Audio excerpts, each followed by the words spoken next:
बिहार चुनाव से पहले बीजेपी को तगड़ा झटका लगा है। एक तरफ शाह बिहार दौरा कर रहे हैं तो दूसरी तरफ बीजेपी के कद्दावर नेता जिलाध्यक्ष ने अभी अभी पार्टी से इस्तीफा दे दिया है। चुनाव से पहले उस क्षेत्र में बीजेपी कमजोर हुई है।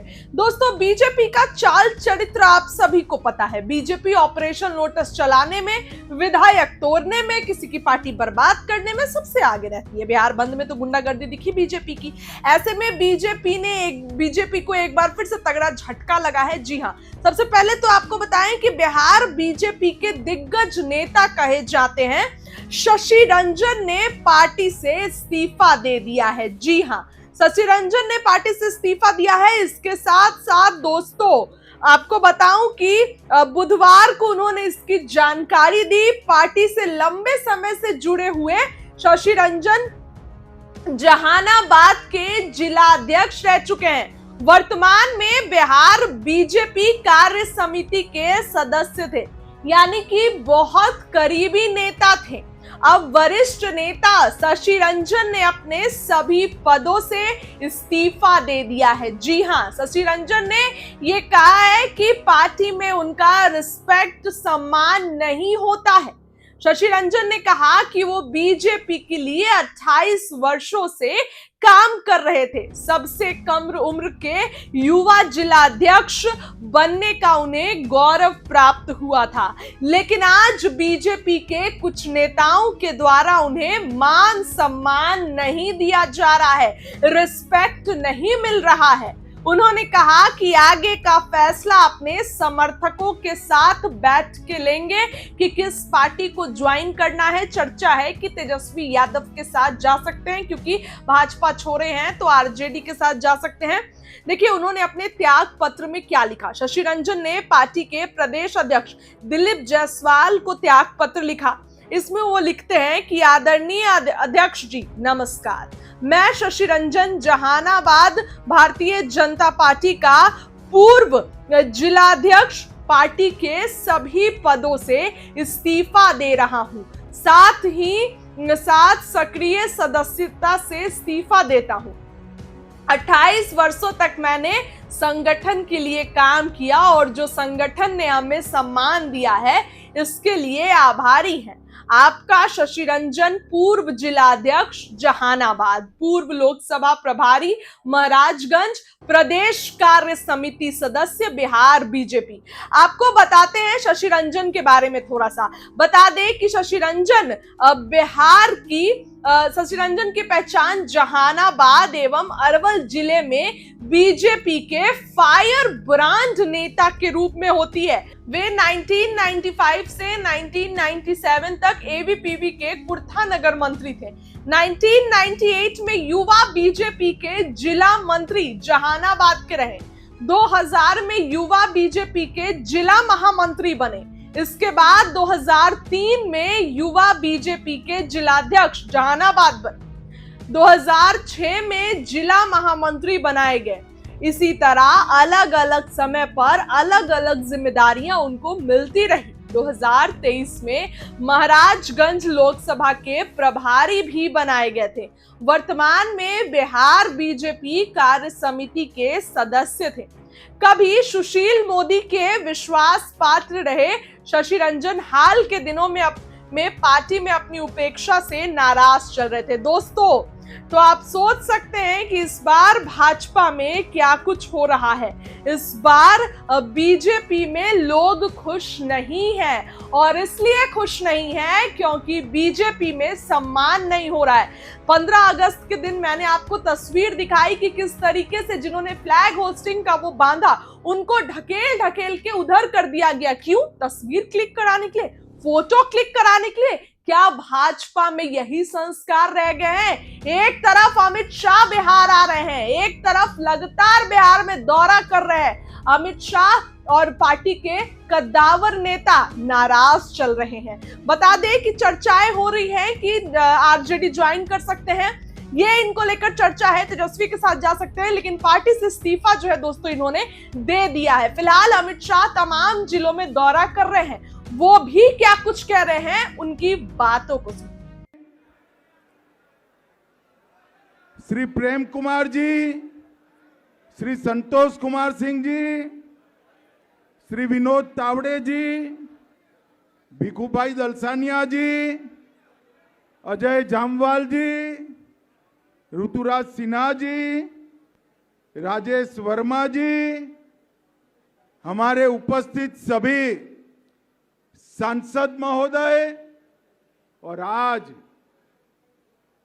इस मंडप के अंदर उपस्थित 10 जिलों से आए हुए भारतीय जनता पार्टी के मालिक, ऐसे मेरे सभी कार्यकर्ता, ये 10 जिलों के चयनित कार्यकर्ताओं को यहां पर बुलाया है।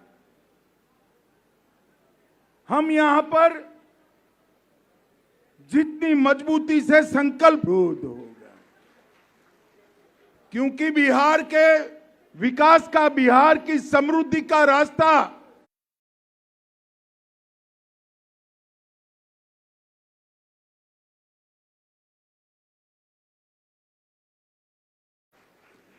मुझे बताओ, ये लालू जी, रबड़ी जी, तेजस्वी, ये बिहार को समृद्ध कर सकते हैं क्या? अरे भले आदमी जोर से बोलो, कर सकते हैं क्या? बिहार में विकास कर सकते हैं क्या? बिहार वालों ने 20 साल मौका दिया या नहीं दिया? विकास किया? कभी फिरौती का राज चलने से समृद्धि आता है क्या? कभी हत्याओं के राज चलने से समृद्धि आता है क्या? मित्रों, बिहार के युवा को आगे बढ़ना है, विकास के रास्ते पर बिहार ले जाना है, तो एक ही रास्ता है, आने वाले चुनाव में फिर से एक बार मजबूत एनडीए की सरकार बनाना। मित्रों, कल ही मोदी जी का जन्मदिन गया। मोदी जी एकमात्र ऐसे नेता है विश्व में जिन्होंने लगातार 24 साल तक राज्य और देश के मुखिया के रूप में काम किया है, 24 साल तक। और मैं गवाह हूं इस बात का, इस 24 साल में एक भी छुट्टी नहीं, एक भी वैकेशन नहीं, लगातार दिन रात